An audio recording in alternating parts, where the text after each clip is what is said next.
Son esprit était légendaire, son œuvre littéraire montrait des signes de brio, et son style de vie l'avait fait figurer, pendant un certain temps, parmi les artistes les plus célèbres de son époque.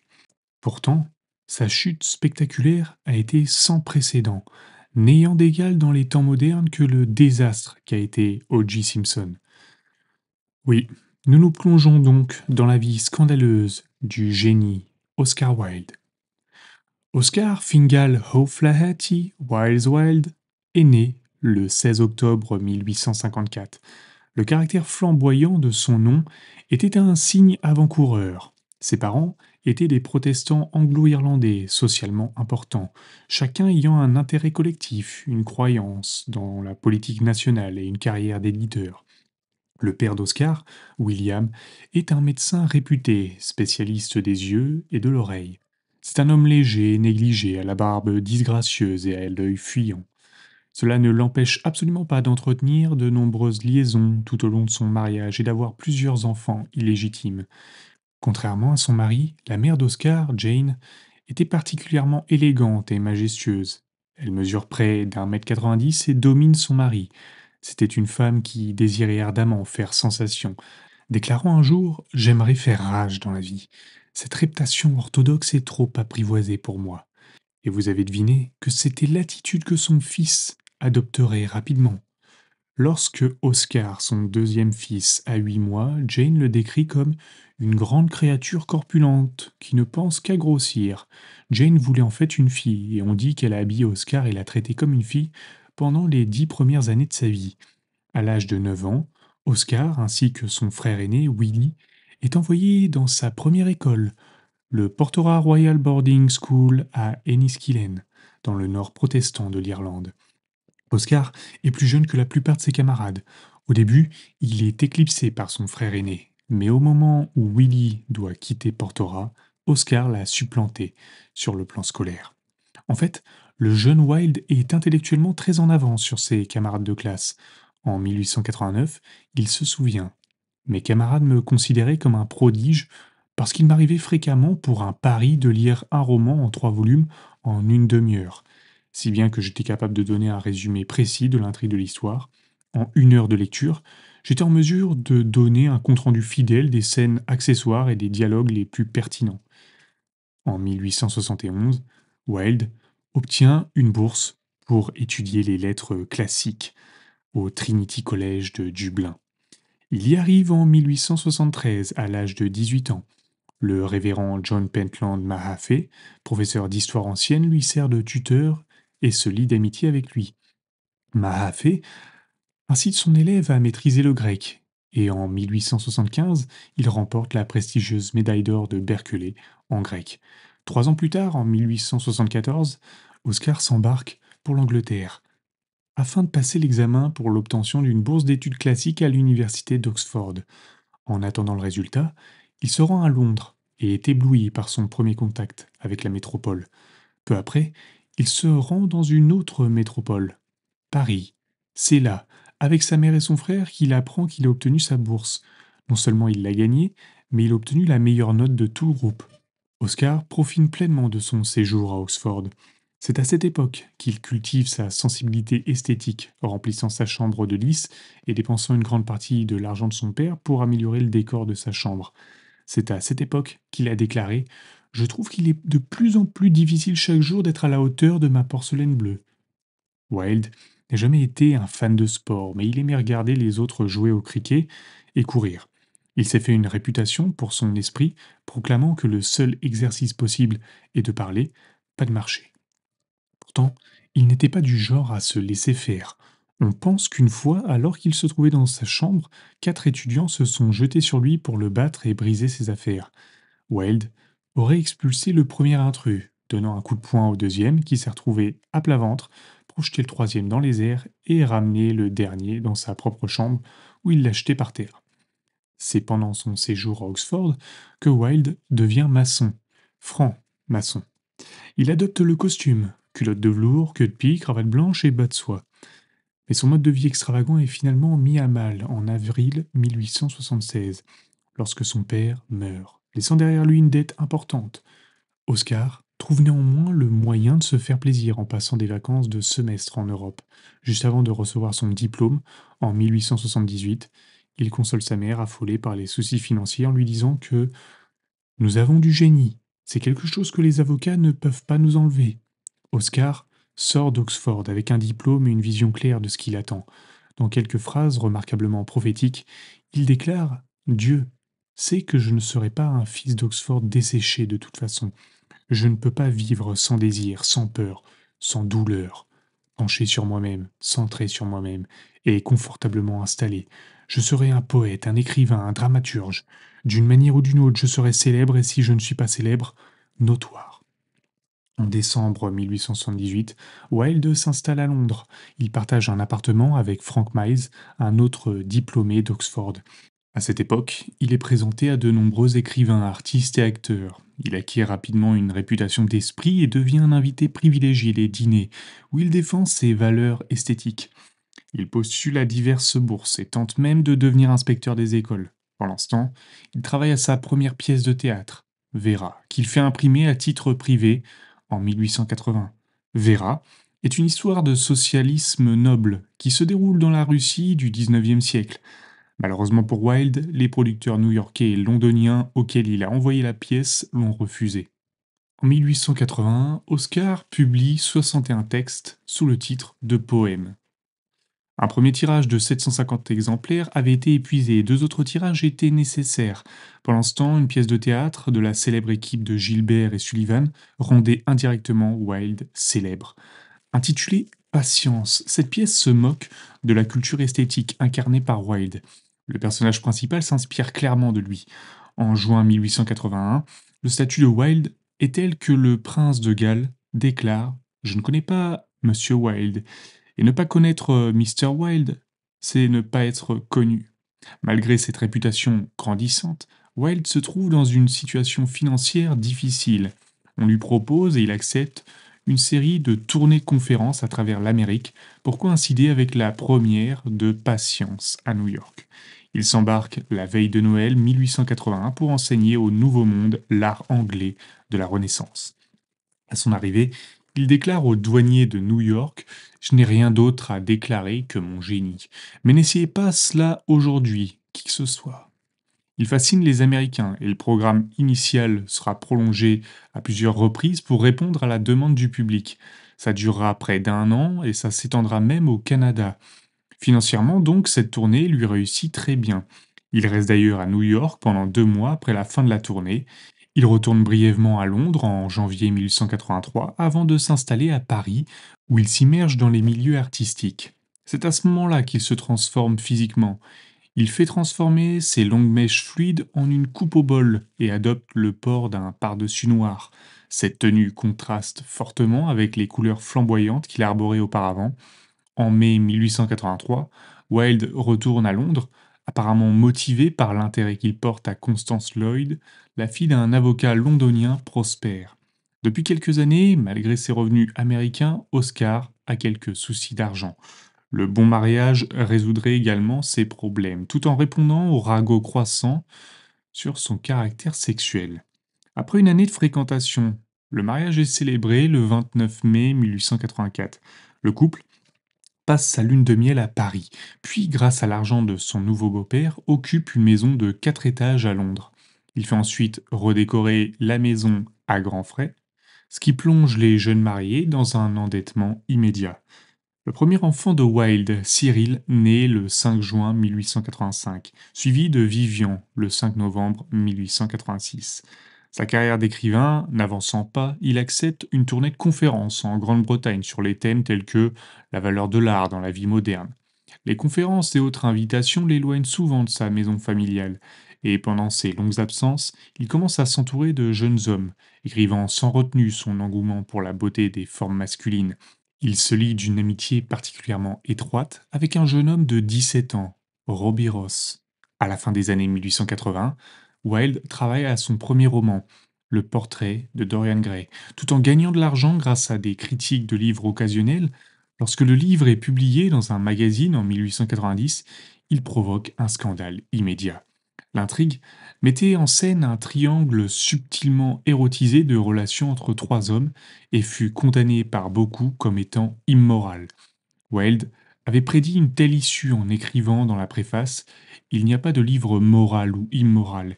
Les livres sont bien écrits ou mal écrits. C'est tout. C'est à cette époque que Wilde est présenté un étudiant blond à la peau claire du nom de Lord Alfred Douglas, connu de ses intimes sous le nom de Boaz. Oscar devient rapidement obsédé par ce jeune homme de 22 ans. À partir de cette époque, Oscar voit moins souvent Constance et ses enfants. Il écrivait à partir d'adresses louées ou d'hôtels, généralement accompagné de Boaz.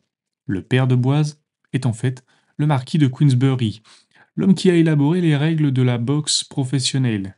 Il s'est immédiatement opposé à la relation entre son fils et le célèbre Wilde. Outre l'aspect homosexuel de leur relation, Queensberry était furieux que Wilde détourne son fils de ses études à Oxford. Lorsque Boaz abandonne ses études en mai 1893, le marquis est déterminé à faire tomber Oscar Wilde. Mais c'est à cette époque que Wilde connaît enfin le succès sur scène. A Woman of Non-Importance, une femme sans importance, est créée le 19 avril 1893 et reçoit un accueil très favorable. Pendant sa durée de vie, elle lui rapporte entre 170 et 200 livres sterling par semaine.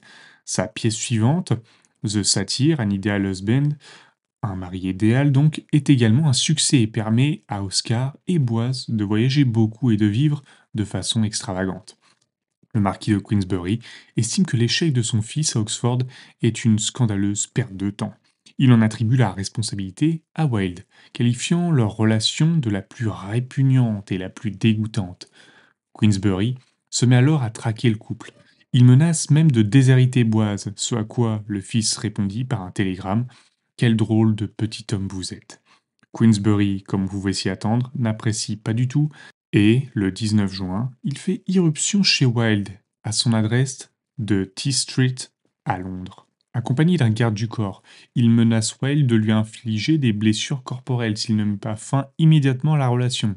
Quelle est donc la relation de Boaz face à tout ça? Eh ben, il écrit nonchalamment à son père: Je vous écris pour vous informer que je traite vos menaces absurdes avec une indifférence absolue. La rencontre déstabilise Wilde, qui quitte Londres pendant plusieurs mois et part en vacances avec sa famille à Worthing. C'est là qu'il travaille à sa dernière pièce, l'importance de ne pas être constant. Mais Boaz, incapable de rester à l'écart, s'invite et, comme vous pouvez l'imaginer, ça provoque quelques tensions entre Mr. et Mrs. Wilde. L'importance d'être constant a débuté sous les applaudissements le 14 février 1895. 2 semaines plus tard, c'était déjà un succès pour Wilde. Et dans le plus pur style d'Oscar Wilde, il commença à se prélasser dans l'éclat de ce succès. C'est à ce moment-là que Wilde se rend au somptueux Albemarle Club. Un portier lui remet une carte de Queensberry. Sur cette carte, il est écrit: À Oscar Wilde, sodomite invétéré. Sur l'insistance de Boaz, Wilde se rend au commissariat de Marlborough Street pour demander un mandat d'arrêt contre Queensberry pour diffamation. L'affaire est jugée le 3 avril. L'avocat Edward Carson appelle à la barre un jeune locataire de 16 ans qui affirme avoir été payé par Wilde pour des relations sexuelles. Carson a ensuite disséqué les œuvres publiées par Wilde, révélant leur prétendu sous-entendu homosexuel. Comment Wilde a-t-il réagi à cet événement grave? Il a choisi de faire de son célèbre esprit son principal outil de défense. Il était souvent drôle, mais la supériorité implicite de sa position était également préjudiciable. Lors d'un échange, lorsque Carson a demandé si l'affection et l'amour représentés dans le portrait de Dorian Gray pouvaient amener un individu ordinaire à croire qu'il avait une tendance sodomitique, Oscar a répondu: Je n'ai aucune connaissance de l'individu ordinaire, ce qui ne l'a pas vraiment rendu sympathique à qui que ce soit. L'avocat de Wilde, Edward Clark, a également commis de graves erreurs de calcul qui n'ont pas rendu service à son client. Il passa en revue les lettres que Queensberry avait envoyées à son fils pour tenter de montrer à quel point le père était devenu fou. Pour le jury, cependant, la volatilité de Queensberry était motivée par une considération paternelle pour le caractère de Boaz. Comme l'a dit Carson, son client n'avait qu'un seul espoir, celui de sauver son fils. Le troisième jour de la procédure, alors que les choses ne se passent pas vraiment bien, Wilde choisit de ne pas assister à la séance. En effet, Carson annonce qu'il a l'intention de présenter un certain nombre de garçons qui témoigneront d'actes choquants perpétrés par Oscar. Sans consulter son client, l'avocat de Wilde, Clark, propose d'abandonner l'affaire. La défense cependant insiste pour que le plaidoyer initial soit maintenu. Le juge accepte et oblige le jury à prononcer l'acquittement. Queensbury est déclaré non coupable de diffamation à l'encontre de Wilde. Il est désormais prouvé que son accusation écrite de sodomie n'est pas diffamatoire. Mais il y a maintenant une autre conséquence importante. Wilde risquait d'être arrêté pour sodomie, ce qui était un crime à l'époque en Angleterre. Et c'est exactement ce qui s'est passé. À 5 heures du soir, le jour où l'affaire de diffamation a été jugée, une citation à comparaître a été émise pour l'arrestation d'Oscar Wilde. Le chef d'accusation était d'avoir commis des actes d'indécence grossière. Caché à l'hôtel Cadogan, Oscar est pressé par Boise et d'autres de prendre immédiatement un bateau pour la France. Même sa femme lui dit de fuir. Mais ça ne convient pas à Oscar Wilde. Il est déterminé à tenir bon, déclarant je resterai et je purgerai ma peine, quelle qu'elle soit. À 18h10, deux détectives arrivent et emmènent Wilde, à moitié ivre, à la gare de Bow Street. L'arrestation d'Oscar Wilde fait sensation. Les amis qui lui restaient s'éloignent rapidement. Les deux pièces qu'il jouait sont annulées et son nom devient rapidement toxique. Wilde est enfermé dans une cellule de Bow Street, qui était alors la prison de Holloway. Queensbury, aidé d'une longue liste de créanciers en colère, a porté le coup bas en forçant la vente des biens d'Oscar dans le cadre d'une faillite. À cette époque, Wilde est endetté d'environ 6 000 $. Après s'être assuré qu'Oscar n'avait plus rien de valeur physique, Queensbury écrivit un journal pour nier qu'il était capable d'une quelconque sympathie pour Wilde. Il déclare: J'ai aidé à découper et à détruire des requins. Je n'ai aucune sympathie pour eux, mais j'ai eu de la peine et je souhaite qu'ils cessent de souffrir aussi vite que possible. Le procès s'est déroulé du 26 au 29 avril. Il fut extraordinairement explicite dans ses allusions à des actes sexuels, dont beaucoup émanaient des jeunes hommes qui prétendaient y avoir participé. Plusieurs employés de l'hôtel Savoie ont déclaré avoir vu des garçons dans le lit de Wilde. Cependant, l'avocat d'Oscar a pu mettre en évidence des contradictions dans les témoignages, en particulier ceux des garçons de l'hôtel. Le jury n'est donc pas parvenu à rendre un verdict. Wilde n'est pas pour autant sorti d'affaire puisqu'un nouveau procès s'ouvre presque immédiatement. Entre les deux procès, il réussit à obtenir une libération sous caution, bien que de lourdes conditions lui soient imposées. Il tente de séjourner dans un certain nombre d'hôtels, mais on lui répond à chaque fois qu'il n'est pas le bienvenu. Il réussit finalement à trouver un logement chez son frère Willie. Le second procès s'ouvre le 22 mai à l'Old Bailey. Cette fois, après 2 heures de débat, le jury rend un verdict de culpabilité. La sentence: 2 ans de travaux forcés. Le prisonnier Wilde est conduit à la prison de Pentonville. Le lit en bois de sa cellule est équipé de draps et de tapis, mais pas de matelas. Un pot en fer blanc lui sert de toilette. Les vêtements de la prison ne correspondent pas non plus à son style vestimentaire habituel.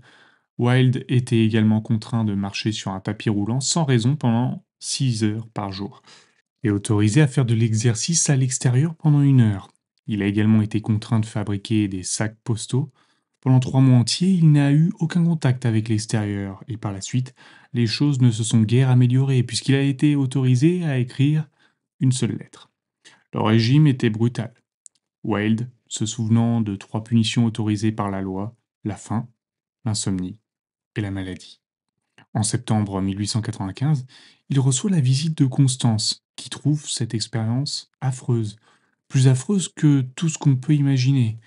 Constance rapporte que Wilde professe le rejet de son ancienne conduite et la supplie de lui pardonner sa folie des 3 dernières années. Elle décide de soutenir son époux, plus faible que méchant. Cependant, elle abandonne son nom et se fait appeler Constance Hollande. Lorsque Boise apprend qu'Oscar rejette son ancien mode de vie, il a le cœur brisé. Il écrit: Je ne suis pas en prison, mais je pense que je souffre autant qu'Oscar, voire même plus. Ce n'était probablement pas le cas, car la prison était manifestement plus dure. En octobre, il est atteint de dysenterie. Puis, le 21 novembre, il est transféré à la prison de Reading. À la gare de Clapham Junction, la foule lui crache dessus et le ridiculise. Ici, cependant, les conditions s'améliorent et ses tâches sont allégées. Il est finalement libéré le 19 mai 1896. Oscar s'installe à l'hôtel Sandwich à Dieppe, dans le nord de la France, vivant de la générosité de quelques amis qui l'ont soutenu. Entre-temps, Constance a décidé de divorcer et, souffrant elle-même d'une paralysie de la colonne vertébrale, elle a repoussé les retrouvailles. Entre juin et juillet 1897, Oscar écrit sa dernière œuvre majeure, The Ballad of Reading Gaol. Le sujet soulignait la nécessité de réformer les systèmes pénitentiaires et judiciaires britanniques. La vie à Dieppe est d'une solitude atroce pour Oscar. La société en général le fuyait et il passait jour après jour sa vie seul et malheureux. Finalement, sa détermination s'effondre et il écrit à Boisse pour l'inviter à venir chez lui. Ils se réconcilient le 28 août, Wilde fondant en larmes à la vue de son unique amour. Lorsque Constance entendit parler du comportement de son mari, elle lui écrivit pour lui interdire tout retour à votre vie sale et folle. Lorsqu'il refuse d'abandonner Boise, elle lui coupe les vivres. Une fois la passion initiale retombée, il devient évident que Wilde et Boise sont différents de ce qu'ils étaient avant le procès. Boise se sent obligé d'aider Wilde, mais ça n'est plus lié à l'amour. Le 3 décembre, Boise part pour Naples et ne revient pas. Les 2 dernières années d'Oscar, principalement à Paris, sont pitoyables. Il boit, engage des hommes et mendie. Il n'a que peu de relations. Constance Hollande meurt malheureusement à l'âge de 40 ans après une opération du dos le 7 avril 1898.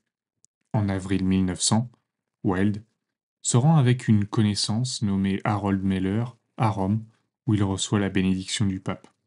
Un mois plus tard, il est à Paris et souffre d'une mauvaise santé qu'il attribue à une intoxication alimentaire. Sa peau est irritable et se couvre fréquemment d'éruptions cutanées. En septembre, il est complètement alité. Le 10 octobre, il est opéré pour une infection de l'oreille. L'opération s'est mal passée et son état s'est aggravé. Il insiste néanmoins pour continuer à boire de l'absinthe et du champagne. Le 25 novembre, on diagnostique une méningite cérébrale aiguë et inopérable. À partir de ce moment-là, Oscar est en proie à des troubles de la conscience, voire de la raison. Le lendemain matin, à 5h30, un râle d'agonie se fait entendre. Quelques minutes après sa mort, son corps a en quelque sorte explosé, du liquide s'écoulant de plusieurs orifices. Oscar Wilde est mort comme il avait vécu, de façon inappropriée, scandaleuse, et sans se soucier des règles de bienséance. Merci d'avoir écouté cette vidéo. Si tu ne veux pas manquer les prochaines, abonne-toi et on se dit à la prochaine.